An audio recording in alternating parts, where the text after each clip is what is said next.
সুপ্রিয় দর্শক, স্বাগত জানাচ্ছি আজকে সম্পাদকীয়তে। সঙ্গে আছি আমি জাফর সাদিক। দেশের প্রধান কয়েকটি বিশ্ববিদ্যালয়ে ছাত্র সংসদ নির্বাচনের হাওয়া বইছে। কখনো সেই হাওয়ায় বসন্তের ছোঁয়া, আবার কখনো দাবদাহের উত্তাপ। ডাকসু নির্বাচন নিয়ে চলছে নানা নাটকীয়তা। ডাকসু আর চাকসুতেও ভোটার তালিকা নিয়ে চলছে বিতর্ক। এখন পর্যন্ত শুধু জাকসুতেই বড় ধরনের কোনো প্রতিবন্ধকতা দেখা যায়নি। তবে সবগুলো বিশ্ববিদ্যালয়ে নারী প্রার্থীদের নিয়ে অনলাইন বুলিং, স্লাট শেমিং আর রাজনৈতিক দলীয় প্রার্থীদের একে অপরের বিরুদ্ধে অভিযোগ পাল্টা অভিযোগে নির্বাচনী পরিবেশ বিঘ্নিত হচ্ছে। সব মিলিয়ে প্রশ্ন উঠছে, এই পরিস্থিতি কতটা প্রভাব ফেলবে স্বাভাবিক নির্বাচনী প্রক্রিয়ায়? আসলে কি চলছে অন্দরে সদরে? প্রাসঙ্গিক বিষয় নিয়ে আজকে সম্পাদকীয় ছাত্র সংসদ নির্বাচন কি ঘটছে, আর এসব নিয়ে কথা বলতে আমাদের সঙ্গে স্টুডিওতে উপস্থিত আছেন শেখ তানবীর বাড়ি হামিম, জিএস প্রার্থী ছাত্রদল ডাকসু, আবু তৌহিদ মোহাম্মদ সিয়াম, জিএস প্রার্থী শিক্ষার্থী ঐক্য ফোরাম ডাকসু, এবং কিছুক্ষণের মধ্যে যুক্ত হবেন উমামা ফাতেমা, ভিপি প্রার্থী স্বতন্ত্র শিক্ষার্থী ঐক্য ডাকসু। দর্শক, আপনারাও এই আলোচনায় অংশ নিতে পারেন। এজন্য আপনাদের ফোন করতে হবে টেলিভিশনে দেখানো নম্বর, এছাড়া ফেসবুকের মাধ্যমে আপনাদের মন্তব্য পাঠাতে পারেন। আলোচনা শুরুতেই জানিয়ে দেব এখনকার প্রধান শিরোনামগুলো। ফেব্রুয়ারির প্রথমার্ধে অবাধ ও সুষ্ঠু ভোটের প্রতিশ্রুতি ডক্টর ইউনূসের। বানচালের ষড়যন্ত্র নিয়ে সতর্ক থাকার আহ্বান। আইনশৃঙ্খলা পরিস্থিতি নিয়ে উদ্বেগ 7 দলের।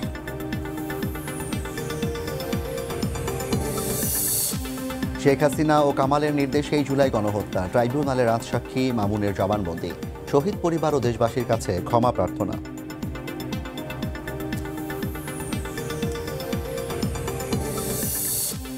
বিচারকদের নিয়ন্ত্রণের একচ্ছত্র ক্ষমতা ফিরে পেল সুপ্রিম কোর্ট। 3 মাসের মধ্যে বিচার বিভাগের জন্য পৃথক সচিবালয় করার নির্দেশ হাইকোর্টের।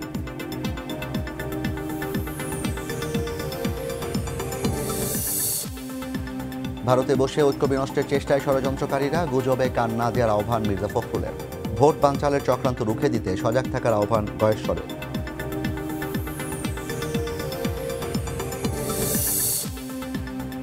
এবং ডাকসুর নারী প্রার্থীকে ধর্ষণের হুমকিদাতার ছাত্রত্ব বাতিল চায় ছাত্রদল। অভিযুক্ত সংগঠনের কেউ নয় দাবি শিবিরের।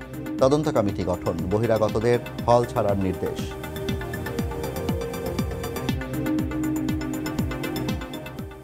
হামিম, তৌহিদ সিয়াম, আপনাদের দুজনকে স্বাগত জানাচ্ছি। শুরু করছি হামিমকে দিয়ে। আপনি যদি একটু বলতেন যে এই মুহূর্তে ক্যাম্পাসের যে পরিবেশ কিংবা যে পরিস্থিতি এবং বিভিন্ন ধরনের অভিযোগ পাল্টা অভিযোগ চলছে, ডাকসু নির্বাচনের পরিবেশ আসলে কি অবস্থায় আছে, আপনার কতটা আশাবাদী?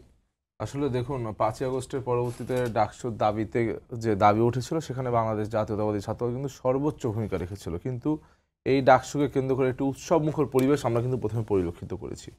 কিন্তু গতকালকে যত দিন যাচ্ছে ততই যেন একটি ভয়ের সংস্কৃতি এই ডাকসুকে ঘিরে তৈরি হচ্ছে। আপনি জানেন যে এই কয়েকদিন আগে আমাদের নির্বাচন কমিশন অফিস প্রেস ব্রিফিং বললো যে 9 তারিখ প্রয়োজনে আর্মি ডিপ্লয় হবে। ঠিক একইভাবে তারা একটি কাজ করলো, কি অনাবাসিক শিক্ষার্থী যারা ভোটার লিস্টে নাম আছে তাদের হল কার্ড রিনিউ করলে তবেই তারা ভোটাধিকার প্রয়োগ করতে পারবে। আপনি জানেন যারা হলে অনাবাসিক শিক্ষার্থী তারা কিন্তু দীর্ঘদিন হলে তাদের কাজ থাকে না, যায় না। তো এই যে সংক্ষিপ্ত 9-10 দিনের ভিতর হল কার্ড রিনিউ করা একটা ভালো টাকা দিয়ে, এটা তো শিক্ষার্থীদের জন্য কষ্ট, এবং সেটা আবার প্রশাসনিক ভবনে যেতে হবে। ঠিক একইভাবে আমরা দেখলাম এই যে নির্বাচনের আগে হঠাৎ করে 4-5 দিন বন্ধ হয়ে গেল ক্যাম্পাস।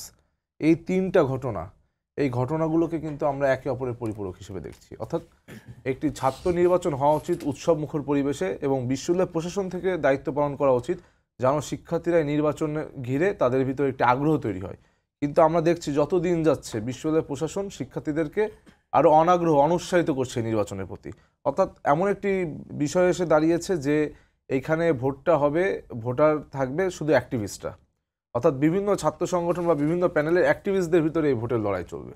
কিন্তু আমরা চাচ্ছি যে এইখানে আমরা ইতোমধ্যে প্রেস ব্রিফিং করে বলেছি যে যারা অনাবাসিক শিক্ষার্থী তাদের ভোটকে আরও সহজ করতে হবে। যে কোনো শিক্ষার্থীর ভোটাধিকারকে সহজ করতে হবে। যাদের ভোটাধিকার লিস্টে নাম আছে তারা তাদের পেইন স্লিপ ফটোকপি অথবা তাদের স্মার্ট আইডি কার্ড অথবা লাইব্রেরি কার্ড দেখানোর মাধ্যমে যেন সহজেই ভোট দিতে পারে। ঠিক একইভাবে আপনি জানেন আমাদের এই নির্বাচনে যে ভোটারের বুথ কিন্তু 8টি কেন্দ্র। তো আমরা কিন্তু কেন্দ্র বাড়ানোর কথা বলছি, কারণ আমাদের এখানে প্রায় 40,000 শিক্ষার্থী, 40,000 ভোটার। এই 40,000 ভোটার অর্থাৎ এক একটা ভোটে এক একটা কেন্দ্রে 5,000 করে মানুষ ভোট দিবে যদি 40,000 কাস্ট হয়, শতভাগ যদি কাস্ট হয়। সেই ক্ষেত্রে আমরা দেখছি এখানে যেহেতু প্রায় 593 জন প্রার্থী রয়েছে, যে সিটটি হবে সেটি হবে 30-31 পেজের। তো এখানে যখন একজন শিক্ষার্থী বা ভোটার ভোট দিতে যাবে তার 8 থেকে 10 মিনিট লাগবে একজন ভোটারে ভোট দিতে। সেই ক্ষেত্রে আমরা হিসাব করে দেখছি 12,600 ভোট সর্বোচ্চ কাস্ট হতে পারে এই 8 ঘন্টায়।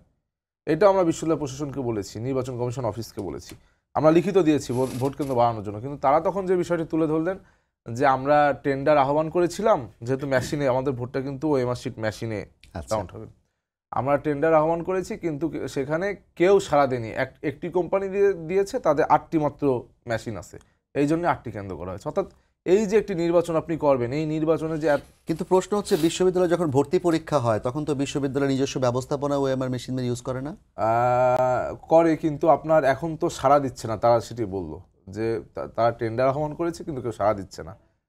অর্থাৎ এই যে বিষয়গুলো, যদিও তারা পরবর্তীতে আমাদের আবেদনের প্রেক্ষিতে কিছু বুথ বাড়িয়েছে, অর্থাৎ টেবিল আলাদা আলাদা করে বাড়িয়েছে, কিন্তু এই যে আপনার নির্বাচনকে ঘিরে অনুৎসাহিত করা, এই ধরনের একটি আমরা বন্দোবস্ত কিন্তু দেখতে পাচ্ছি। এটা কেন মনে হচ্ছে, কেন করছেন তারা বলে মনে হচ্ছে? এটা আসলে বিশ্ববিদ্যালয় প্রশাসন প্রথম থেকেই আমার মনে হয়েছে ডাকসুকে একটি আনুষ্ঠানিকতায় যোগদান করতে চেয়েছে, যে একটি আনুষ্ঠানিক প্রক্রিয়া।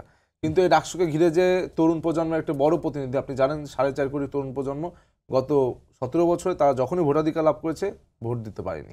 সেই তরুণ প্রজন্মের বড় একটি প্রতিনিধিত্ব কিন্তু ঢাকা বিশ্ববিদ্যালয়ের শিক্ষার্থীরা বর্তমানে করছে। সুতরাং তারা কিন্তু দীর্ঘদিন ভোট দিননি, সকলে কিন্তু ভোট দেওয়ার জন্য তাদের চোখে মুখে আনন্দ উৎসব দেখা যাচ্ছিল। কিন্তু এই যে ভয়ের সংস্কৃতি তৈরি হচ্ছে, আপনার কি মনে হয় যখন আর্মি ডিপ্লয়ের কথা হয়েছে, যারা অনাবাসী শিক্ষার্থী তাদের বাবা মায়ের সাথে থাকে, তাদের বাবা মায়েরা কী ভাবছে যে ছাত্র নির্বাচন আনন্দমুখর পরিবেশ হওয়ার কথা, কিন্তু ওই দিন ঢাকা বিশ্ববিদ্যালয় 9 সেপ্টেম্বর কী এমন হবে যে সেনা মোতায়েন করতে হবে? সেক্ষেত্রে তারা তাদের সন্তানদেরকেও অনুষ্ঠিত করছে। জি, অনেক ধন্যবাদ হামিম। আমি একটু সিয়াম আপনার কাছে আসতে চাই। আপনাদের জাহাঙ্গীরনগরে যে ছাত্র সংসদ নির্বাচন, শিক্ষার্থী সংসদ নির্বাচন, সেখানেও যতটুকু আমি জানি যে আপনাদেরও ভোট কেন্দ্র বাড়ানো নিয়ে কথা ছিল, একই সাথে হচ্ছে প্রচার প্রচারণা ইত্যাদি নানা বিষয় নিয়ে কথা ছিল, এবং সেখানেও কিন্তু প্রাথমিকভাবে আমরা শুনেছিলাম যে আর্মি ডিপ্লয় করার কথা বলা হচ্ছিল। আপনাদের কি অবস্থা, কেমন পরিবেশ? অনেকটা সেম প্যাটার্ন। জাহাঙ্গীরনগর বিশ্ববিদ্যালয়ের পুরো নির্বাচনের আমেজ এবং যে উৎসবমুখর পরিবেশ সব কিছুকেই আসলে জলাঞ্জলি দিয়ে দেওয়া হয়েছে একটা অদূরদর্শী আচরণবিধি প্রকাশ করার মাধ্যমে। যে আচরণবিধির মাধ্যমে ভোটারদের সাথে প্রার্থীদের ইন্টারাকশনের কোনো সুযোগ নাই। আমরা তো তাও ঢাকা বিশ্ববিদ্যালয়ে বেশ কিছু প্রেসিডেন্সিয়াল ডিবেট দেখেছি, প্রার্থীদেরকে ভোটাররা সরাসরি প্রশ্ন করার সুযোগ পেয়েছে এমন দেখেছি। জাহাঙ্গীরনগর বিশ্ববিদ্যালয়ে এরকম কোনো সুযোগ নেই। জাহাঙ্গীরনগর বিশ্ববিদ্যালয়ে কোনো প্রার্থী এখন পর্যন্ত কোনো ভোটারকে এই প্রশ্ন করতে পারছে না যে আসলে আপনার আদর্শটা কি, আপনার আদর্শ আপনি কীভাবে আসলে বাস্তবায়ন করবেন। বা জাহাঙ্গীরনগর বিশ্ববিদ্যালয়ের যে সাংস্কৃতিক পরিবেশ, জাহাঙ্গীরনগর বিশ্ববিদ্যালয়ের নারী পুরুষ এবং ওখানকার যে কালচারাল যে অবস্থা, সেইটার সাথে আপনার আদর্শ আসলে ক্ল্যাশ করে কিনা, এই ধরনের বেসিক কিছু কোশ্চেন, কিন্তু এগুলো আসলে প্রার্থীদেরকে করার কোনো সুযোগ নেই। কারণ বিশ্ববিদ্যালয়ের প্রশাসন কোনো ধরনের ডিবেট আয়োজনের অনুমতি দিচ্ছে না, বিশ্ববিদ্যালয়ের প্রশাসন কোনো ধরনের সাংস্কৃতিক প্রোগ্রাম আয়োজন করার কোনো অনুমতি দিচ্ছে না। আমাদের প্যানেল আছে 25 জনের বেশি মানুষ একসাথে আমরা হওয়ার অনুমতি পাচ্ছি না। পোস্টার লাগানোর জায়গা নাই, কোনো নিয়ম নাই। 2টা করে বোর্ড দিচ্ছে বিভিন্ন জায়গায়, যে বোর্ডে আমাদের প্রার্থী আছে হল সংসদ এবং কেন্দ্রীয় সংসদ মিলে প্রায় 700+, কিন্তু বোর্ডে পোস্টার লাগানো যায় হলো 30 জনের। আমরা এবং সেম জিনিস যে আমাদের এখানে যারা ভোটারদেরকে ভোট প্রদানের যত ধরনের অনাগ্রহতা তৈরি করা যায় সকল ধরনের অনাগ্রহতা তৈরি করা হয়েছে। প্রার্থীদেরকে যেই প্রসিডিওরে গিয়ে মনোনয়ন ফর্ম উত্তোলন করতে হয়েছে, একজন ভোটারকেও সেম প্রসিডিওরে গিয়ে ভোট দিতে হবে। তাকে হল ক্লিয়ারেন্স করতে হবে, তাকে একাডেমিক ক্লিয়ারেন্স করতে হবে, তাকে আইডি কার্ড রিনিউ করতে হবে, এরকম অনেক। সেগুলোকে আপনারা মেনে নিয়েছেন? না, আমরা এগুলো নিয়ে কথা বলছি এখনো, কিন্তু প্রশাসন কোনো কিছুই করে না। এবং আজকে প্রশাসন আমাদের সকলের দাবি উপেক্ষা করে প্রশাসন আজকে বিশ্ববিদ্যালয়কে ইলেকশন তো বৃহস্পতিবার পড়েছে, শুক্র শনি এমনিতেই বন্ধ, তারপরে এবং তার আগের 2 দিন বিশ্ববিদ্যালয় প্রশাসন আগের দিন বন্ধ এবং পরীক্ষা বাতিল করেছে।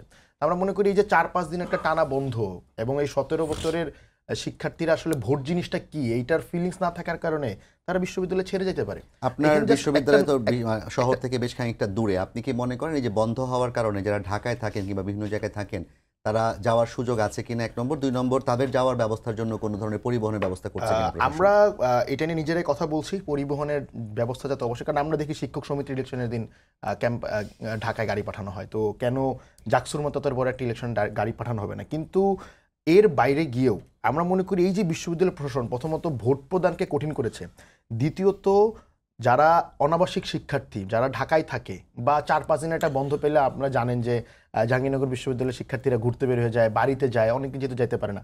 তো এত কিছু করার কারণটা কি বিশ্ববিদ্যালয় প্রশাসন? আমাদের কাছে এখানে মনে হয়েছে যে এই প্রশাসন নির্দিষ্ট কোনো গোষ্ঠীকে, যারা কমিউনাল রাজনীতি করে, যাদের সংগঠন অনেক শক্তিশালী, যাদের মানুষজন আছে বেশি, প্রশাসন হয়তোবা তাদেরকে এক্সট্রা সুবিধা দেওয়ার জন্য, যে যাতে ইন জেনারেল স্টুডেন্টরা ভোট দিতে না আসে, যাতে এই জাকসু ইলেকশনটা সাধারণ শিক্ষার্থীদের ইলেকশন না হয়ে এটা যাতে কোনো একটা নির্দিষ্ট কমিউনিটির নেতা নির্বাচনের ইলেকশন হয়, সেই দিকে আসলে বিশ্ববিদ্যালয় নির্বাচন কমিশন বা প্রশাসন আসলে আগাচ্ছে। ধন্যবাদ সিয়াম, আপনার কাছে আবার আসবো। মোহাম্মদ ফাতেমা, আপনাকে স্বাগত জানাচ্ছি আজকের অনুষ্ঠানে। আপনি আজকেই বেশ কিছু জায়গায় কথা বলেছেন এবং আজকেই সময় টেলিভিশনের একটি আলোচনাতে আপনাকে দেখেছি, সেখানেও কথা বলছেন। আপনি একটা কমেন্ট করেছেন যে নানা উপায়ে বিশ্ববিদ্যালয়গুলোকে অস্থিতিশীল করার চেষ্টা চলছে। সম্ভবত চট্টগ্রামে চাকসু ইলেকশনের ডেট হচ্ছে 12ই অক্টোবর, তার এক মাস আগে বিশাল একটা সংঘাত। রাজশাহী বিশ্ববিদ্যালয়ে কিন্তু ভোটার তালিকা নিয়ে এক ধরনের বিতর্ক আছে। সবকিছু মিলিয়ে বাংলাদেশের সার্বিকভাবে, আমি ডাকসুর বিষয়টা আপনার কাছে অবশ্যই শুনবো, সার্বিকভাবে কি এখন ছাত্র সংসদ নির্বাচন করার মতো যে পরিবেশটি দরকার ছিল, সেই পরিবেশটি কি এখনো নিশ্চিত করতে পেরেছে কিনা প্রশাসনগুলো? অসংখ্য ধন্যবাদ সময় টিভিকে আমাকে আজকের এই অনুষ্ঠানে আমন্ত্রণ জানানোর জন্য। আর মানে প্রথমে দুঃখ প্রকাশ করছি, আর প্রচারণার কাজে অসম্ভব ব্যস্ত থাকায় আসতে কিছুটা দেরি হয়ে গেছে। এক্ষেত্রে আমি যেটা বলবো, ঢাকা বিশ্ববিদ্যালয়ে আমরা কিন্তু যখন প্রথম তফসিল দিয়েছিল, হামিম এখানে আছে, যখন প্রথম তফসিল দিয়েছিল এরপর থেকে কিন্তু আমাদের মনে হচ্ছিল যে একটা লেভেল প্লেইং ফিল্ড আসলে সর্বত্র বিরাজমান। অন্তত সব প্রার্থী তাদের মতো করে কিন্তু প্রচারণা করতে পারছে, নিজের মতো করে ফর্ম তুলতে পারছে, এবং আমরা যখন প্রশাসনের কাছে যাচ্ছি, দেখা করতে যাচ্ছি, তখন কিন্তু এই স্পেসটা পাওয়া যাচ্ছিল। তো আমাদের কাছে যেটা প্রতীয়মান হচ্ছিল, হয়তো প্রশাসন চাচ্ছে একটা ফ্রি অ্যান্ড ফেয়ার ইলেকশন করতে। এর মধ্যে যখন চট্টগ্রাম বিশ্ববিদ্যালয় খুব সম্প্রতি মানে চট্টগ্রাম বিশ্ববিদ্যালয়ের শিক্ষক শিক্ষার্থীদের উপর হামলার ঘটনাটি হলো, আবার বাংলাদেশ কৃষি বিশ্ববিদ্যালয়ে ঘটনাটি ঘটলো, আবার রাকসুকে কেন্দ্র করেও কিন্তু একটা উত্তেজনা কিন্তু তৈরি হয়েছে রাজশাহী বিশ্ববিদ্যালয়ে। তো এই পরিস্থিতিটা দেখে আমাদের মধ্যে কিন্তু একটা আশঙ্কা তৈরি হয়েছিল যে সম্ভবত ঢাকা বিশ্ববিদ্যালয়ের যে ইলেকশন সেটাও বন্ধ করে দেওয়ার একটা চেষ্টা হতে পারে। এক্ষেত্রে আমাদের যে অবজারভেশন, সেটা গতকালকেও আমাদের প্রেস ব্রিফিং ছিল সন্ধ্যা 6টা বাজে, তখন কিন্তু আমরা প্রেস ব্রিফিংয়ে বলেছিলাম সেটা হচ্ছে ঢাকার বিশেষ করে 5 আগস্টের পরে আমাদের তো সরকার সামনে ফেব্রুয়ারিতে একটা ন্যাশনাল ইলেকশন আসতে যাচ্ছে। তো এটাকে কেন্দ্র করে কিন্তু সবার মধ্যেই একটা চিন্তা আছে যে বাংলাদেশের আসলে এই মুহূর্তে একটা গণতান্ত্রিক উত্তরণ দরকার, এবং যদি সবগুলো ছাত্র সংসদ ইলেকশন এই গভর্নমেন্ট এবং আমাদের বিশ্ববিদ্যালয়গুলো তারা সফলভাবে দিতে পারে, তাহলে there is a huge chance যে আগামী ফেব্রুয়ারিতে খুবই কি বলা যায় উৎসবমুখরভাবেই আসলে আমাদের আসন্ন জাতীয় সংসদ ইলেকশনটাও হবে। কিন্তু যেহেতু আওয়ামী লীগ হচ্ছে যে বিতাড়িত হয়েছে দেশ থেকে, তাদের মধ্যে একটা ধরনের একটা প্রবণতা আছে যে বাংলাদেশকে কোনোভাবেই আসলে একটা ন্যাশনাল কি বল ইউনিটি বা একটা গণতান্ত্রিক উত্তরণের মধ্যে যেতে দেওয়া যাবে না। তাই আমি যেটা আশঙ্কা করি সেটা হচ্ছে এই যে আওয়ামী লীগের বিচার প্রক্রিয়াটা আসলে ঠিকঠাক মতো হলো না, এবং পুরো প্রসেসটার মধ্যেই কিন্তু দেখা গেছে এখানে আওয়ামী লীগের প্রাতি নেতা, ডান হাত বাম হাত, যারা হচ্ছে নানান ধরনের ক্রিমিনাল অ্যাক্টিভিটিসের মধ্যে যুক্ত ছিল, তাদের কিন্তু ঠিকই এই যে অন্তর্বর্তীকালীন সরকার, তারা কিন্তু তাদেরকে চিহ্নিত করে গ্রেফতার করতে পারেনি, এবং গত 1 বছরে তারা কিন্তু নানানভাবে রিইনস্টেটেড হয়েছে। এবং চট্টগ্রাম, যেহেতু আমার নিজের বাড়িও চট্টগ্রাম, আমার বাড়ি ফটিকছড়ি, তো হাটহাজারী যেটা লোকাল পলিটিক্স, সেটা সম্পর্কেও কিন্তু আমাদের একটা জানাশোনা আছে। ওই লোকাল পলিটিক্স কিন্তু মানে আওয়ামী লীগের কিভাবে তারা এই পুরো প্রসেসটাকে নিয়ন্ত্রণ করতো, একদম শিকড় পর্যন্ত কিন্তু তাদের এক ধরনের একটা কানেকশন ছিল, এবং সেই কানেকশনগুলো এখনো পর্যন্ত কিন্তু ওই জায়গাগুলোতে রিইনস্টেটেড হয়েছে। সো সেই জায়গা থেকে যে ওদিকেও চায় পুরো পরিবেশটাকে অস্থিতিশীল করতে, তাহলে কিন্তু ওই সুযোগটা আছে। আর যেটা আপনি বলছেন যে ডাকসু ইলেকশন বা ইলেকশনের পরিবেশ আছে কিনা, আমি যেটা বলবো যে ডিলেকশন পর্যন্ত ডিলেকশনের পরিবেশের কোশ্চেন এখানে আসাই উচিত না, কারণ এই মুহূর্তে আমাদের জন্য এটা ম্যান্ডেটরি হয়ে পড়েছে যে 9 সেপ্টেম্বর 11 সেপ্টেম্বর আমাদের যে দুটো ঢাকা বিশ্ববিদ্যালয়ের শিক্ষার্থী সংসদ, ঢাকা বিশ্ববিদ্যালয়ের ছাত্র সংসদ এবং জাহাঙ্গীরনগর বিশ্ববিদ্যালয়ের ছাত্র সংসদ, এই দুইটি ইলেকশন মাস্ট এটা দিতে হবে, কারণ বাংলাদেশের আসলে একটা ডেমোক্রেটিক প্রসেসের মধ্যে যেতে হবে। যাই হোক না কেন, আমি এটা বারবার বলছি, আমি যখন রুমের প্রচারণায় যাচ্ছি, আমি যখন মাইকে কথা বলছি, বারবার বলছি at this point of time আমি আই ডোন্ট কেয়ার যে আমি জিতছি বা মানে সেই সুযোগটা তৈরি করে দিতে হবে। আমি এই জায়গায় আছি যে আমার কথা হচ্ছে আমি জিতি বা হারি, ইলেকশনটা হইতে হবে এবং ইলেকশন ফ্রি এন্ড ফেয়ার হতে হবে। আপনি ইলেকশন হইতে হবে সেই দৃঢ় মানে প্রতিজ্ঞা কিংবা শপথ করতে চাচ্ছেন, কিন্তু আমরা যখন দেখি যে ডাকসু ইলেকশন স্থগিত করার জন্য রিট করা হয়, সেই রিটে আবার স্থগিত আদেশ দেওয়া হয়, তার উপর আবার স্থগিতাদেশ দেওয়া হয়, এবং কালকে আবার শুনানি হবে পূর্ণাঙ্গ বেঞ্চে, এবং যিনি শুনানি করছেন শিশির মনির, তাকে জামায়াত শিবিরের আইনজীবী হিসেবে কেন প্রশাসন নিয়োগ দিল সেটি নিয়ে ছাত্রদলের পক্ষ থেকে বোধহয় প্রশ্ন তোলা হয়েছে। তো এই যে পরিবেশটা এরকমভাবে হয়ে যাচ্ছে, এতে করে কি সেই পরিবেশটা যে আপনি যে সুষ্ঠু একটা পরিবেশে ভোট দিয়ে নির্বাচন দিতে হন কিংবা না হন সেই পরিবেশটা কি আর থাকার সম্ভাবনা আছে এখন? এই কথাটি আমি কিছুদিন আগে একটা প্রোগ্রাম ছিল, সেখানেও আমি খুব স্পষ্টভাবে বলেছিলাম যে এখন কিন্তু আওয়ামী লীগের সময় কিন্তু এক ধরনের আওয়ামী লীগের একচ্ছত্র আধিপত্য ছিল। 5 আগস্টের পরে আমরা চেয়েছিলাম এখানে একটা সিস্টেমেটিক রিফরমেশন হবে, সিস্টেমটা চেঞ্জ হবে, কিন্তু আমরা যেটা দেখেছি বিভিন্ন জায়গায় ঠিক আগে একটা দল ছিল, এখন 2-3টা দল তাদের মতো করে কিন্তু প্রশাসক থেকে শুরু করে প্রত্যেকটা জায়গায় তাদের মতো করে কিন্তু লোক তারা নিয়োগ দিয়েছে বা পদোন্নতি হয়েছে, বদলি হয়েছে। সো এই যে পুরো প্রশাসন থেকে শুরু করে আমাদের বিশ্ববিদ্যালয় প্রত্যেকটা সেক্টরেই কিন্তু এভাবে বিভিন্ন দল উপদল তাদের মতো করে এক ধরনের একটা ভাগ বাটোয়ারা করেছে। এখন হাইকোর্টের যে রায় সেটার প্রসঙ্গে আমি কিছু বলবো না, রিটের প্রসঙ্গটা নিয়ে বলতে পারি যে এখানে এস এম ফরহাদের প্রার্থিতা নিয়ে কোশ্চেনটা করা হয়েছে। তো এস এম ফরহাদের প্রার্থিতা নিয়ে কোশ্চেনটা 10 দিন আগেও করা যেত। 15 দিন আগে যখন এস এম ফরহাদ তাদের নিচ্ছে, নমিনেশন ফর্ম নিচ্ছে, ওই সময়ও কিন্তু করা যেত। একই ধরনের রিট কিন্তু আপনার জুলিয়াস সিজার তালুকদারের প্রার্থিতা নিয়েও হয়েছে, এবং জুলিয়াস সিজার তালুকদারের যখন 10 আগস্ট, যখন 11 আগস্ট তার পূর্ণাঙ্গ ভোটার তালিকায় তার নাম আসছে, তখনও কিন্তু সবার পক্ষ থেকে কোশ্চেনটা ছিল যে জুলিয়াস সিজার তালুকদার ভোটার তালিকা কি করছে। তাকে কেন্দ্র করে যে লিড হচ্ছে সেটা কিন্তু শুনানি এখন পর্যন্ত সেটার কোনো দেখাই নেই। মাঝখান দিয়ে এস এম ফরহাদকে কেন্দ্র করে এটার কিন্তু শুনানি হয়ে গেল, এবং এই শুনানিকে কেন্দ্র করে বিশ্ববিদ্যালয়ের একটা ছাত্র সংসদ ইলেকশন কেন বন্ধ হবে এটার কিন্তু কোনো পরিষ্কার ব্যাখ্যা আমরা এখনো পর্যন্ত পাইনি। আগামীকালকে যদি ফুল কোর্টের শুনানির মধ্য দিয়ে বোঝা যাবে, কিন্তু আমরা যে জিনিসটা এটার মধ্যে লক্ষণীয়, যেটা একটু আগে সিয়ামের, যেহেতু আমি শেষ সিয়ামের কথাটি শোনার সৌভাগ্য হয়েছে, সেটা হচ্ছে একদম same to same case Dhaka ইউনিভার্সিটির ক্ষেত্রে।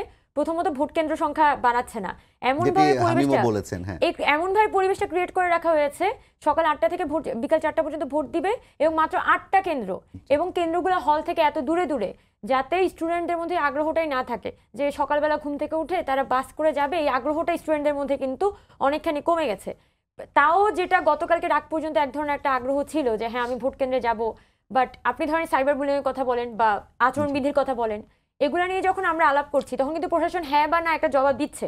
কিন্তু আপনি যখন ভোট কেন্দ্রের কথা বলছেন, এবং ভোট কেন্দ্রের কথা ফ্রম দ্য ভেরি বিগিনিং, যেদিন ওরা প্রথম ভোট কেন্দ্রের কথা বললো, 6টা ভোট কেন্দ্র ঠিক করলো, এরপর থেকে কিন্তু আমরা ছাত্ররা বলে আসছিলাম, প্যানেল হওয়ার পর থেকে প্যানেলের আমাদের 4টা সংবাদ সম্মেলনে আমরা এই কথাগুলো বলেছি যে ভোট কেন্দ্র বাড়ান, ভোট কেন্দ্র বাড়ান।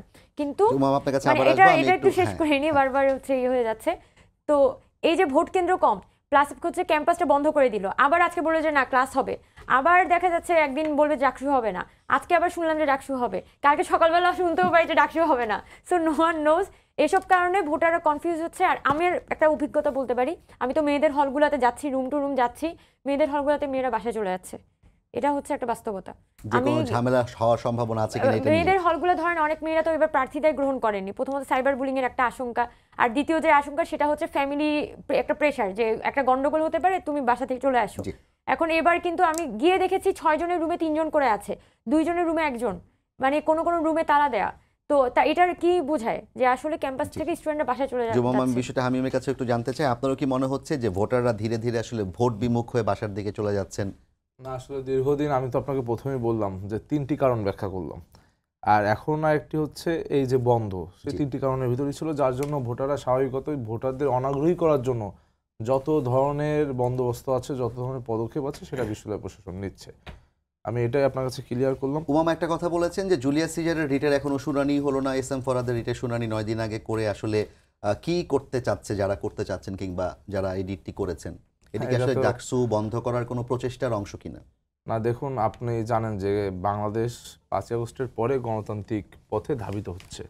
সেই গণতান্ত্রিকতার প্রথম ধাপ হয়েছে ডাকসু নির্বাচন, দ্বিতীয় ধাপকে আমরা ধরছি, চূড়ান্ত ধাপ ধরছি জাতীয় নির্বাচন। কিন্তু আমরা আগে প্রথমে যখন আমরা যেহেতু অনভিজ্ঞ এই নির্বাচন কেন্দ্রিক রাজনীতিতে, আমরা ভেবেছিলাম ডাকসু ঢাকা বিশ্ববিদ্যালয় এবং ঢাকা বিশ্ববিদ্যালয়ের শিক্ষার্থীদের মধ্যকার ব্যাপার।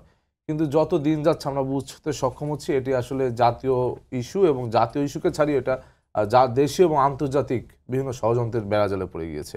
কারণ এই ডাকসুকে যদি প্রলম্বিত করা যায়, আমার মনে হয় যে জাতীয় নির্বাচনকেও প্রলম্বিত করার জন্য একটি পক্ষ বিভিন্নভাবে ষড়যন্ত্রের জাল বুনছে। সুতরাং আমরা মনে করি বাংলাদেশ থাকবে নাকি বাংলাদেশ আফগানিস্তান হবে, সেটি নির্ভর করছে এই যে ক্যাম্পাসের ছাত্র নির্বাচনগুলো এবং জাতীয় নির্বাচন সময় মতো হয় কিনা। আফগানিস্তানের কথাই কেন বললেন, ইয়েমেন কিংবা তানজানিয়া না? আসলে আফগানিস্তানের মতন আমাদের নারীরা দেখুন ঘরমুখী করার একটি প্রচেষ্টা, একটি বিভিন্ন গোষ্ঠী কিন্তু করছে। অর্থাৎ নারীদের মোবিলিটির উপর যে লিমিটেশন করা, এইটা কিন্তু বিভিন্ন গোষ্ঠীর একটা প্রক্রিয়া। আপনি এই যে উমামা কেবল বললেন যে সাইবার বুলিং চলছে, অনেক নারী প্রার্থিতা গ্রহণ করেনি, তো এইগুলোকে মেটাফোবিক অর্থে আমি বললাম যে আফগানিস্তান হয়ে যাবে বাংলাদেশ। জি, অনেক ধন্যবাদ হামিম। সিয়াম, আপনার কাছে একই প্রশ্ন। আপনার ক্যাম্পাসে যেটা আমরা দেখেছি যে নারী প্রার্থী আসলে নেই, অনেক হলে তো তারা প্রার্থিতাই দেয়নি, তো মানে কোনো প্রার্থী খুঁজে পাওয়া যাচ্ছে না, নারী পোস্টগুলো তো প্রার্থী খুঁজে পাওয়া যাচ্ছে না।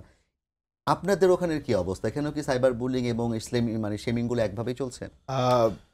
ঘটনা তো আসলে সাইবার বুলিং বা পলিটিক্যাল উইমেনদেরকে আসলে স্লাট শেমিং, এটা তো শুধু ডাকসু বা জাকসু কেন্দ্রিক না। মানে বাংলাদেশে এমন মনে হয় না কোনো পলিটিক্যাল উইমেন আছে যে আসলে এই স্লাট শেমিং বা সাইবার বুলিংয়ের বা বট আইডি অ্যাটাকের ভেতর দিয়ে যায় নাই। জাহাঙ্গীরনগর বিশ্ববিদ্যালয়ের ঘটনাটা যে জাকসু কেন্দ্রিক ব্যাপারটা এরকম না। আমি যখন জাহাঙ্গীরনগর বিশ্ববিদ্যালয়ে আসছি 2020 সালে, তারপরে থেকে আমি যে জাহাঙ্গীরনগরকে দেখছি, জাহাঙ্গীরনগর বিশ্ববিদ্যালয়ে নারীদের অবাধ চলাফেরা, সেটা দিন বা রাত্রে, এবং শুধু নারীদের না, জাহাঙ্গীরনগর বিশ্ববিদ্যালয়ের বটতলায় গান বাজনার আড্ডা, মধ্যরাত পর্যন্ত মেডিকেলের সামনে আড্ডা, শান্তিনিকেতনে বসে আড্ডা, তারপরে মুক্ত মঞ্চে ঘন ঘন সাংস্কৃতিক প্রোগ্রাম। এই জিনিসগুলো কেমন যেন 5 আগস্টের পরে যেটা হয়েছে সেটা হলো যে অনেক শিথিল হয়ে আসছে এবং সীমিত হয়ে আসছে। হ্যাঁ, সীমিত হয়ে আসছে। এবং আরেকটা বিষয়, বড় কোনো দুর্ঘটনা বা তেমন কোনো কিছু না হলেও যেটা হয়েছে যে সবার ভিতরে একটা চাপা আতঙ্ক কাজ করে। এরকম না যে নারীদেরকে ধরে ধরে হিজাব পরাই দিচ্ছে, নারীদেরকে সান্ধ্য আইনের ভিতরে হলে জোর করে রাখতেছে, কিন্তু সবার ভিতরে একটা চাপা আতঙ্ক কাজ করছে। এবং এইটার মানে বাইরের যে ধাপটা আমরা দেখি সেটা হলো যে একই সাথে নারী প্রার্থী কেন নাই এইটা নিয়ে অনেক চিল্লাপাল্লা করা, আবার যখন নারীরা প্রার্থী হিসেবে যখন ফেসবুকে তাদের নিজেদের ছবি বা প্যানেলের ছবি দেয়, সেখানে তাদেরকে শাহবাগী বলা বা আরও খারাপ ওয়ার্ড ইউজ করা। এবং বট আইডির তো কোনো মানে এগুলোর তো কোনো আপনার তোয়াক্কা নাই। মানে নারী প্রার্থী সে হিজাবই হোক বা সে জিন্স প্যান্ট পরা হোক, সবাইকে আসলে একইভাবেই ট্রিট করা হয়, যেটা মানুষকে আসলে যতটা আমরা দেখেছিলাম যে অভ্যুত্থানের পরে সবাই একটু পলিটিক্যালি কনসাস হয়ে উঠছে, সেইটাকে আবার একদম একটা অবদমনের জায়গায় নিয়ে গেছে হলো এই ধরনের স্লাট শেমিং। এবং এই যে নারীদের যে নিরাপত্তাহীনতা কিংবা আতঙ্ক, এটা আসলে কিসের বাই প্রোডাক্ট বলে মনে করছেন? এইটা আসলে সামগ্রিক একটা অবস্থাই, মানে এটা একদিক থেকে কারা এই পরিবেশটা তৈরি করছে? এইটা যে গোষ্ঠীটা আসলে চায় না যে নারীরা আসলে বাংলাদেশে অবাধভাবে চলাফেরা করুক, যে গোষ্ঠীটা আসলে চায় না যে বাংলাদেশে সকল ধর্মের, সকল মতের, সকল বর্ণের আপনারা মানুষ কেউই সেই গোষ্ঠীটার, যে গোষ্ঠী শুনি সবসময়, কারণ নাম শুনি না কেন? আপনারা কি নাম বলতে ভয় পান? গোষ্ঠীটা কারা আসলে? না, তেমন নাম বলতে ভয় পাওয়ার কোনো কিছু নেই। আমরা তো আসলে জানি যে বাংলাদেশে আসলে কারা আপনার এই নারীদেরকে ঘরের ভেতরে রাখার পলিটিক্সটা করে। আমরা কিছুদিন আগেই দেখেছি যে একটা প্রোগ্রাম, যেখানে নারীবিহীন প্রোগ্রাম, কিন্তু নারীদেরকে নিয়ে আলাপ আলোচনা হচ্ছে। আমরা তো এগুলো দেখছি যে কারা আসলে এই জিনিসগুলো করে। আমরা আসলে চেয়েছিলাম যে 5 আগস্টের আগে যেইভাবে আপনার, কিন্তু যেই প্রোগ্রামের কথা বললেন সেটা তো কওমি আলেমদের ছিল। কওমি আলেমরা কি আসলে বিশ্ববিদ্যালয়গুলোতে আছে? এগুলোকে আপনি একদম বিচ্ছিন্নভাবে ডিকন্টেক্সচুয়ালাইজ করে দেখলে হবে না। এগুলো সবকিছুর সাথেই সবকিছু আসলে কানেক্টেড। আমরা 5 আগস্টের আগে যেভাবে দেখেছি যে আলেম ওলামাদেরকে শেখ হাসিনা জেলে ভরেছে, তাদের উপর অত্যাচার করেছে, আমরা যেভাবে শাপলা হত্যাকাণ্ড দেখেছি, আবার ঠিক 5 আগস্টের পরেও আমরা দেখেছি যে অন্য আরেকটা গোষ্ঠীকে সেমভাবে, যারা আসলে এক সময় মজলুম ছিল, তারা আসলে জালিমের ভূমিকায় অবতীর্ণ হইতেছে। জি স্যার, অনেক ধন্যবাদ। আমি শেষে আবার আপনার কাছে আসবো। হামিম, আপনার কাছে আরেকবার আমি ফিরতে চাই, যেহেতু নারী নিয়ে আলোচনা হচ্ছে। আমি আসলে এনলাইট করবেন আমাকে, কারণ আমি অনেক হলো নাও জানতে পারি, যে আমি যেটা সোশ্যাল মিডিয়াতে দেখেছি যে ছাত্রদলের একজন নেত্রীর বিরুদ্ধে অভিযোগ উঠেছে, তিনি নারীদের একটা গোষ্ঠীকে সেবাদাসী বলেছেন। আবার শিবিরের কর্মী কিংবা সমর্থক যেটাই বলা হোক না কেন, আল হোসেন, তার বিপরীতে অভিযোগ হচ্ছে যে নারীদেরকে, মানে একজন নারীকে তিনি গণধর্ষণের পদযাত্রার জন্য হুমকি দিয়েছেন।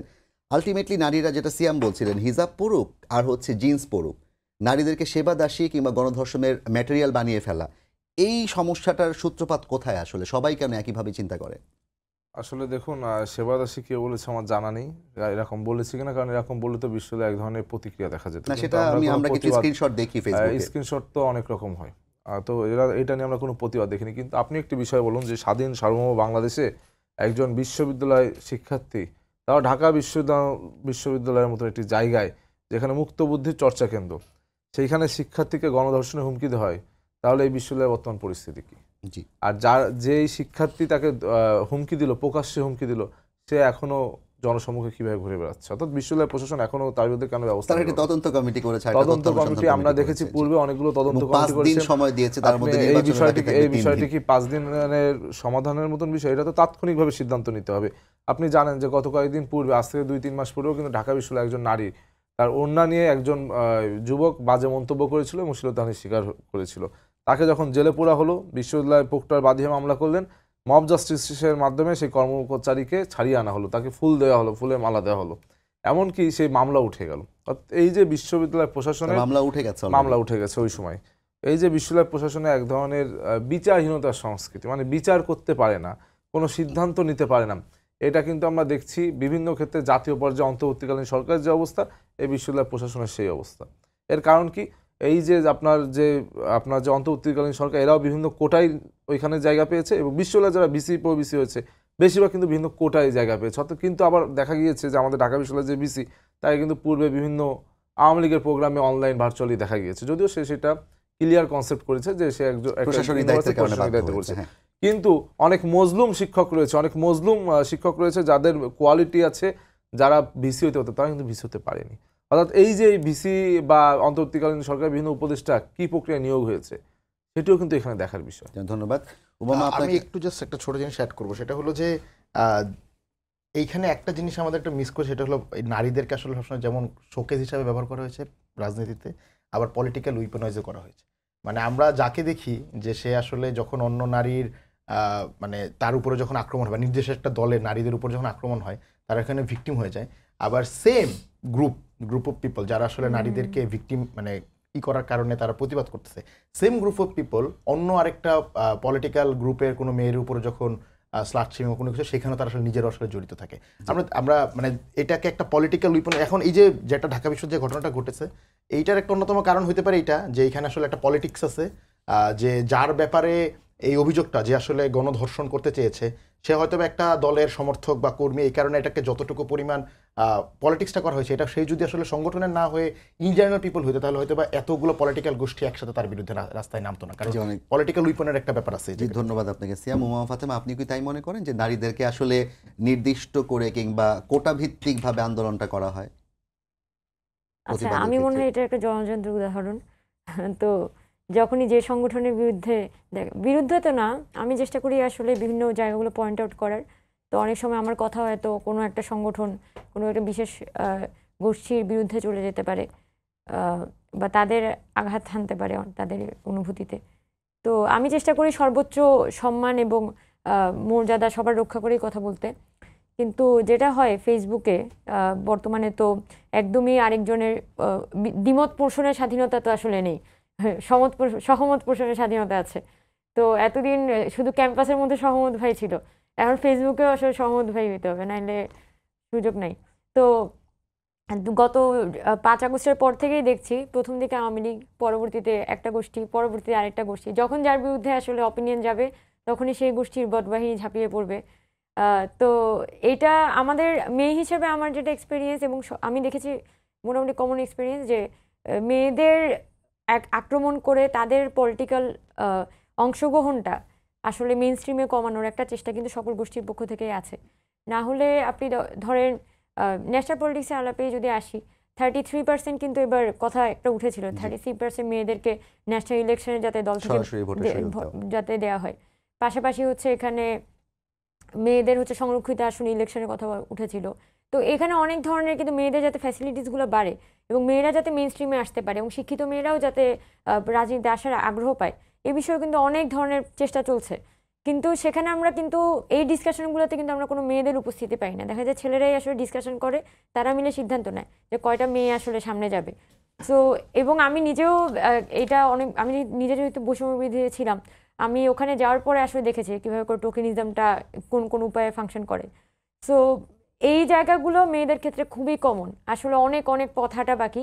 আমাদের সেজন্য সংগ্রামটা একটু বেশি করতে হচ্ছে, একটু বেশি কথা বলতে হচ্ছে, একটু বেশি কি বলা যায়, অনেক সময় একটু ডিফেন্সিভ হয়ে যেতে হচ্ছে। হ্যাঁ, বেশি কথা বললেও তো মেয়েদের একটা পদবিও দেওয়া হয়, মুখ করা, কিন্তু ছেলেদের মানে ক্ষেত্রে সেটা বেশি কথা বললেও আবার কথা শুনতে হয় যে মেয়ে মানুষ এত কথা বলে কেন। সো মেয়ে মানুষের শান্তি নেই, মানে কথা বললেও সমস্যা, না বললেও সমস্যা, এর পক্ষে বললেও সমস্যা, না পক্ষে বললেও সমস্যা। ধন্যবাদ। হামিম, আপনারা কি যে মেয়ে মানুষের শান্তি নেই, তাদের শান্তি ফিরিয়ে আনার জন্য কি ব্যবস্থা নিচ্ছেন? আমরা দেখুন ইতোমধ্যে আমাদের ঢাকা বিশ্ববিদ্যালয়ে আমরা নারী বান্ধব একটি ক্যাম্পাস নির্মাণের জন্য আমাদের ইস্তাহারে অনেক কিছু উল্লেখ করেছি। আমরা ঢাকা বিশ্ববিদ্যালয়ের নারীদেরকে সেইভাবে দেখতে চাই যেভাবে তারা তাদের বাবার বাড়িতে ভালোভাবে থাকে, কিন্তু আমরা দেখতে পাচ্ছি বারংবার তাদের উপর বিভিন্ন আক্রমণ চালানো হচ্ছে। আপনি জানেন আমরা ইতোমধ্যে আমাদের ইস্তাহারে প্রকাশ করেছি আমরা নির্বাচিত হলে, আমাদের প্যানেল নির্বাচিত হলে আমরা ঢাকা বিশ্ববিদ্যালয়ের নারীদের নিরাপত্তা নিশ্চিত করার জন্য আমরা কিন্তু 24/7 একটি হেল্পলাইন চালু করবো। হটলাইন বলছি না, হেল্পলাইনই বলছি আমরা। সেই হেল্পলাইনের মাধ্যমে আপনি জানেন আমাদের ঢাকা বিশ্ববিদ্যালয়ের নারী শিক্ষার্থীরা বিভিন্ন কাজে, টিউশনই হতে পারে অথবা বিভিন্ন কাজে ঢাকার বিভিন্ন প্রান্তে তারা ছুটে বেড়ায়। সেক্ষেত্রে তাদেররা যদি একটু কোনো সমস্যার সম্মুখীন হয়, তাদের কিন্তু প্রতিকারের কোনো ব্যবস্থা নেই এবং কাউকে জানানোর কোনো সুযোগ নেই। সুতরাং আমরা কিন্তু প্রাথমিকভাবে সেটি নিশ্চিত করব যে আমরা যখন প্রাথমিকভাবে নারীদের এই পরিস্থিতিটা নিশ্চিত করবো, ঠিক একইভাবে আমরা নারীদের পোশাকি স্বাধীনতা, একজন নারী তিনি কি পরে কমফর্ট ফিল করবে সেটা তার ব্যক্তিগত ব্যাপার, কিন্তু আমরা তো এখানে বলতে পারি না সে হোক হিজাবি নারী বলে যেমন হিজাব ফোবিয়া আমরা দেখাইতে পারবো না, ঠিক একইভাবে ওয়েস্টার্নকে ধারণ করা কোনো নারীকেও কিন্তু আমরা কোনো কটাক্ষ করতে পারি না, সেই রাইটস আমাদের নেই। সুতরাং আমরা আমাদের নারী অধিকার শুধু নয়, আমরা আসলে এখানে আমাদের একটা সমস্যা কি, আমরা নারী এবং পুরুষকে যখন আলাদা করে ফেলি তখনই কিন্তু বৈষম্যের শিকার হয়। সুতরাং আমরা চাই যে প্রত্যেক শিক্ষার্থী যেন ঢাকা বিশ্ববিদ্যালয়ের প্রত্যেক ইঞ্চি মাটিতে নিরাপদ থাকে, সেই ব্যবস্থা আমরা নিশ্চিত করব। আমি সর্বশেষ আপনাকে একটা প্রশ্ন করতে চাই, হয়তো আপনার কাছে আশা হবে না, ছাত্র দল এই নির্বাচনে বিজয়ের ব্যাপারে কতটা আশাবাদী? আসলে আমরা দেখুন, আমাদের যখন প্যানেল ঘোষণা হলো, প্যানেল ঘোষণার পর আমরা দেখলাম শিক্ষার্থীদের চোখে মুখে উচ্ছ্বাস। আমরা তখন থেকে খুব কনফিডেন্ট এবং আমরা এই যে আজকেও আমি মহসিন হল থেকে ঘুরে আসলাম, তো আমরা যখন আসলে একজন মানুষ যখন আরেকজন মানুষের কাছে যায়, একটি মানুষ কিন্তু বোঝে তাকে কিভাবে গ্রহণ করছে।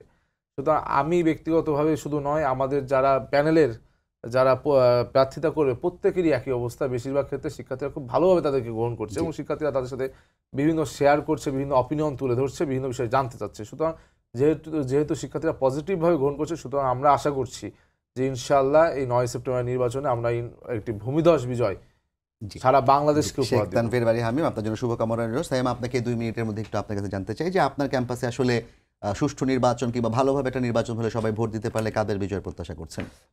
এই প্রশ্নটার উত্তর দেওয়ার আগে একটু যা ছোট করে বলি, এতক্ষণ আমরা অনেকেই অনেক ধরনের হতাশা ব্যক্ত করছি যে নারীদের বিভিন্ন প্রবলেম, কালচারাল বিভিন্ন প্রবলেম, তো এই সব কিছুরই আসলে বিজয় হয়ে যেতে পারে যে 9 তারিখে ডাকসুতে এবং 11 তারিখে জাকসুতে। সেটা হলো যে কারণ বিশ্ববিদ্যালয়ের শিক্ষার্থীরা আসলে ঠিক করবে যে তার কালচারাল ট্রেজেক্টরি কোন দিকে যাবে এবং সেই কালচারাল ট্রেজেক্টরিটা কাদের হাত দিয়ে সে আসলে এটা বাস্তবায়ন করবে, এটা বিশ্ববিদ্যালয়ের শিক্ষার্থীরা ঢাকা বিশ্ববিদ্যালয় 9 তারিখ এবং জাহাঙ্গীরনগর বিশ্ববিদ্যালয় 11 তারিখে তারা নির্ধারণ করে। আমরা মনে করি যে জাহাঙ্গীরনগর বিশ্ববিদ্যালয়ের শিক্ষার্থীরা থেকে শুরু করে সারা বাংলাদেশের শিক্ষার্থীরাই তার বিশ্ববিদ্যালয়ের প্রতিনিধি হিসেবে এমন মানুষগুলোকে তুলে আনবে যারা আসলে মুক্ত চর্চায় বিশ্বাসী করে, যারা আসলে মানুষের ভিতরে যে চাপা আতঙ্ক তৈরি হয়েছে 5 আগস্টের পরে সেই চাপা আতঙ্ক থেকে তাদেরকে বের করে নিয়ে আসতে পারবে এবং বিশ্ববিদ্যালয় একটা অবাধ স্বাধীন জায়গা হিসেবে কাজ করবে। আমরা বিশ্ববিদ্যালয়কে যেমন আইডিয়াল স্টেট হিসেবে চিন্তা করি যে রাষ্ট্রের একটা ভালো মডেল, আমরা মনে করি যে বিশ্ববিদ্যালয় আসলে সেই ভালো মডেলটা আসলে হয়ে উঠবে। সেই জায়গা থেকে আমরা মনে করি যে জাহাঙ্গীরনগর বিশ্ববিদ্যালয়ে গণতান্ত্রিক ছাত্র সংসদ বা আমরা যারা আসলে দীর্ঘদিন ধরে লড়াই সংগ্রাম করে আসছি, আমরা তো শুধু আসলে অভ্যুত্থান কেন্দ্রিক চিন্তা করি নাই, যখন আসলে এই অভ্যুত্থানের কোনো হাওয়া বাতাসও ছিল না, যখন রাকসুর কোনো হাওয়া বাতাসও ছিল না, কোনো কিছু পাওয়ার আশায় না, শুধুমাত্র নৈতিকতা বোধ এবং নিজেদের যে মোরালিটি, সেই জায়গা থেকে আমরা বিশ্ববিদ্যালয়গুলোতে কাজ করেছি, বিশ্ববিদ্যালয়ে পরিবেশবাদী আন্দোলন করেছি, বিশ্ববিদ্যালয়ে ধর্ষণ বিরোধী আন্দোলন করেছি এবং যখন আমরা দেখতাম যে বিশ্ববিদ্যালয়ের অর্ধেক শিক্ষার্থী চাপে পড়ে হোক বা স্বেচ্ছায় হোক জয় বাংলা স্লোগান দিত, শেখ হাসিনার গুণগান গাইতো, মাই প্রাইম মিনিস্টার ম্যান বলে গলা ফাটাইতো, তখনও আমরা আসলে এই রাষ্ট্রের যে কাঠামো ব্যবস্থা সেটার বিরুদ্ধে আসলে আমরা কথা বলে গেছি। আমরা মনে করি যে এই ডাকসু বা জাকসু কেন্দ্রিক হয়তো বা অনেক মানুষের আগমন ঘটেছে, অনেক প্রার্থীর আগমন ঘটেছে, অনেক প্রতিশ্রুতি দিচ্ছে, অনেকে পানির ফিল্টার বসাচ্ছে, পাম্প বসাচ্ছে, বিভিন্ন কিছু করছে, কিন্তু যারা দীর্ঘদিন ধরে এই ডাকসুর নেশায় না